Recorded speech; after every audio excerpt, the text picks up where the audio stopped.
Tämä juuri tarkoittaa sanoa.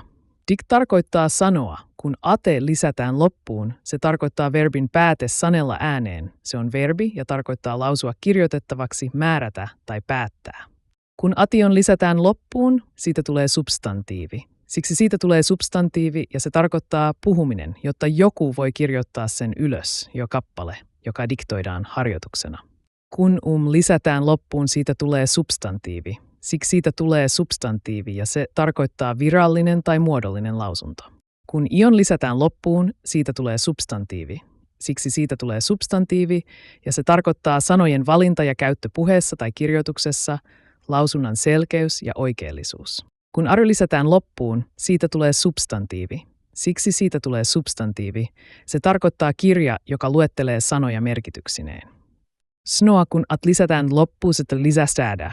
Arsetää disapuun, sinihingän ei ihminen käskiä. Se on substantiivi ja tarkia hallitsija, jolla on ehdoton valta. Dict tarkoittaa sanoa.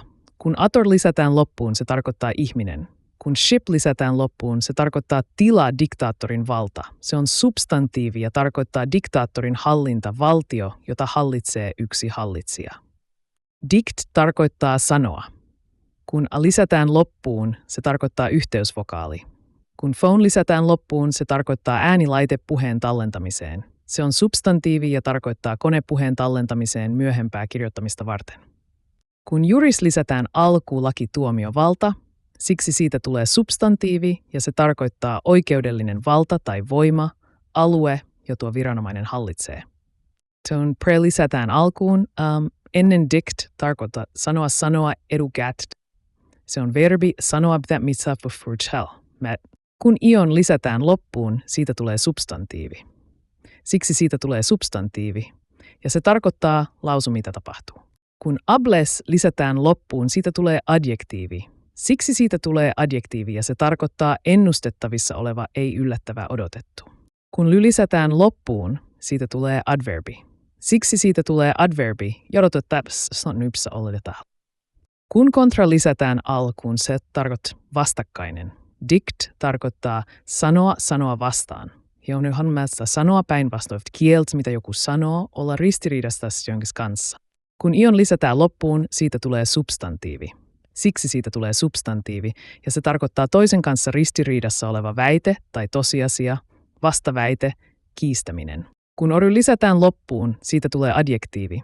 Siksi siitä tulee adjektiivi, ja se tarkoittaa riidan tai ristiriidan sisältävä ristiriitainen. Dav gyverdellisvään alk för tanemt sandies, todellinen dict din oidlanelm jääkenaimme. Sen substantiivi ja tentiestaiti äs oisias asiassa meni tuve taimtiitsiumlain jälkeen. Kun ad lisätään alkuun, se tarkoittaa kohti dict tarkoittaa. Sanoa addict tarkoittaa henkilöä, joka on riippuvainen jostakin. Kun se on substantiivi, se tarkoittaa henkilö, joka on riippuva aineesta tai toiminnasta. Kun se on verbi, se tarkoittaa tehdä joku riippuvaiseksi, omistautua. Kun ion lisätään loppuun, siitä tulee substantiivi. Siksi siitä tulee substantiivi ja se tarkoittaa tilaa, jossa ei voi lopettaankin käytön, vahva tottumus kiinnostua toiminnasta. Kun vällistää loppuun, siitä tulee adjektiivi.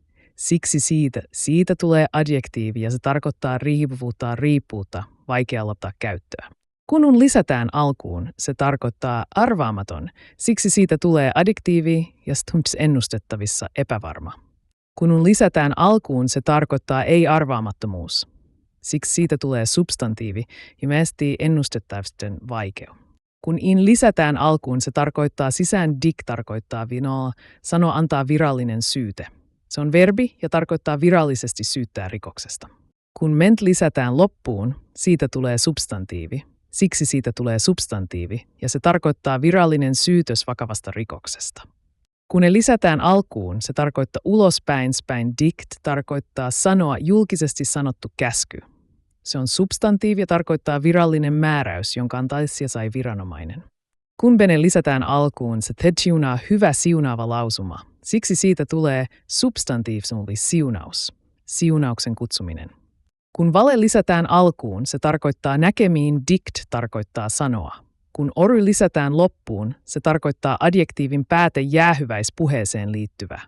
Kun se on adjektiivi, se tarkoittaa jäähyväisenä esitetty, erityisesti valmistujaisissa. Kun se on substantiivi, se tarkoittaa jäähyväispuhe, erityisesti valmistujaisissa. Kun ion lisätään loppuun, siitä tulee substantiivi. Siksi siitä tulee substantiivi ja se tarkoittaa virallinen jäähyväislausuma. Kun male lisätään alkuun, se tarkoittaa huono paha lausuma. Siksi siitä tulee substantiivi ja se puhuttu kirous, paha toive.